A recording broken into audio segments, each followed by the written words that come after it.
ल साथीहरू, आज चाहिँ म यति बेला झापा जिल्लाको सीतापुरी भन्ने ठाउँमा छु र आज चाहिँ वैशाखी पूर्णेको समग्र चाहिँ समापन कार्यक्रम हो झापा जिल्लाको, जसले गर्दा चाहिँ यहाँ झापा जिल्लाभरिको जति पनि स्थानहरू छ, साकेला नाच्ने स्थानहरू रहेको छ र झापा जिल्ला नजिकका जिल्लाहरू इलाम, मोरङ लगायतका ठाउँहरू पनि बाटो पनि यस ठाउँमा आउने गरेको छ र म अहिले त्यही ठाउँमा छु र आज चाहिँ भव्य समापन भइरहेको छ। म चाहिँ सोही झापा जिल्ला अन्तर्गतको सीतापुरी भन्ने ठाउँमा छु र आज के कस्तो अवस्थाहरू छ भनेर म चाहिँ देखाउनलाई यहाँ आएको छु र बाँकी भिडियोहरू चाहिँ फुटेजहरू चाहिँ हेरौँ अब के कस्तो छ होइन, समग्र क्लाउड के कस्तो छ। म चाहिँ साइडमा छु र ब्याकग्राउन्डमा चाहिँ भव्य कार्यक्रम भइरहेको छ र धरानका पूर्व मेयर र हाल वर्तमान माननीय हर्कराज राई पनि आजको दिनमा चाहिँ उपस्थित हुनुभएको छ र आजको दिन चाहिँ भव्य र सभ्य तरिकाले नै कार्यक्रम सञ्चालन भइरहेको छ। तर मौसमले भने हामीलाई निकै च्यालेन्ज गरेको छ, किनकि आज भनेको एकदम गर्मीको अवस्था छ होइन, धेरै गर्मी बढिरहेको अवस्था छ र पनि मान्छेहरूको अवस्था यहाँ हेर्न आउनेहरूको एकदमै ज्यादै उपस्थित रहेको पनि छ र अब बाँकी भिडियोमा हेरौँ के कस्तो छ। यो चाहिँ किराँत समुदायको विशेष अन्तर्गतको एउटा पहिचान चाहिँ मुन्दुम अनुसार चाहिँ यसलाई सुक्तुलुङ भनिन्छ। यो चाहिँ सुक्तुलुङ हो। यो चाहिँ 3वटा चुला छ होइन, यो चाहिँ चुला हो। विशेष गरेर यो राई समुदायको चुला चाहिँ एकदम महत्त्वपूर्ण रहेको छ। विभिन्न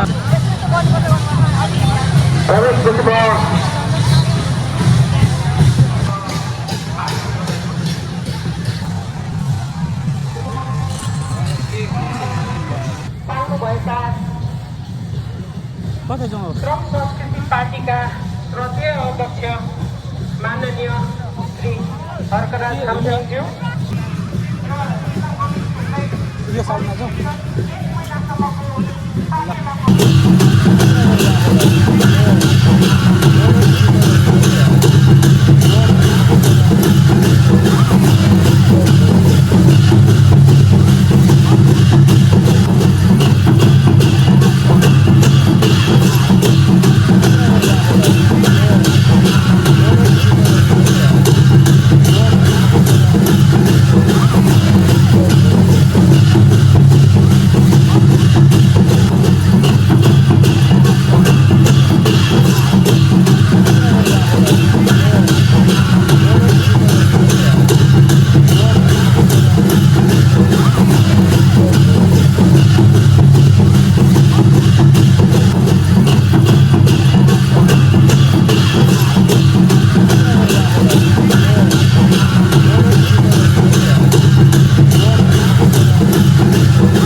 वक्ता मित्रहरूलाई मैले सुनिरहेको थिएँ।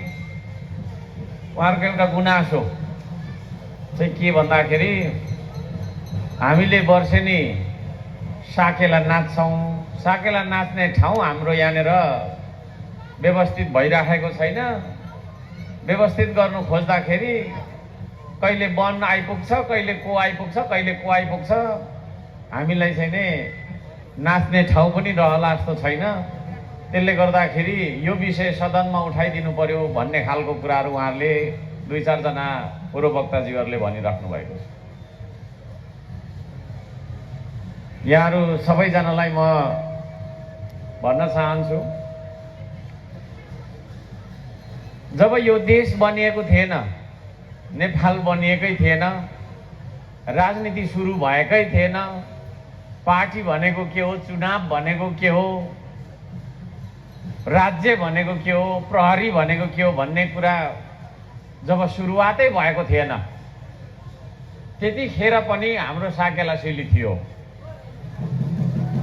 त्यसले गर्दाखेरि यो अत्यन्तै आदिम उत्पत्ति कालदेखि चल्दै आएको हाम्रो रीति थिति संस्कृति, हाम्रो चालचलन, यसलाई हामीले संरक्षण गर्नुपर्दछ। राज्यले पनि त्यसतर्फ ध्यान दिनुपर्दछ। कानुनले कहाँ रोक्छ, कहाँ छेक्छ, त्यस्तो रोक्ने छेक्ने कानुनलाई च्यातेर फाल्नुपर्छ।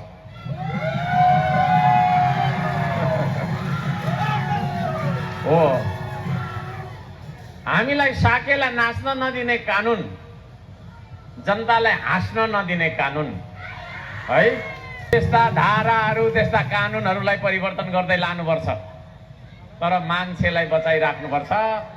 मान्छेलाई बचाइराख्नका लागि उसको मनोविज्ञानलाई बचाइराख्नुपर्छ। उसको मनोविज्ञानलाई बचाइराख्ने हो भने उसको संस्कृतिलाई बचाइराख्नुपर्छ। उपसमितिका एकजना सदस्य बसोबास गर्नुहुने वीरबहादुर राईको स्वर्गीय बुवा र आमाको स्मृतिमा तुलसीदास साहबको मूर्ति निर्माण गर्नका लागि गौरी शङ्कर भद्रपुर राजगढ 1 देखि 12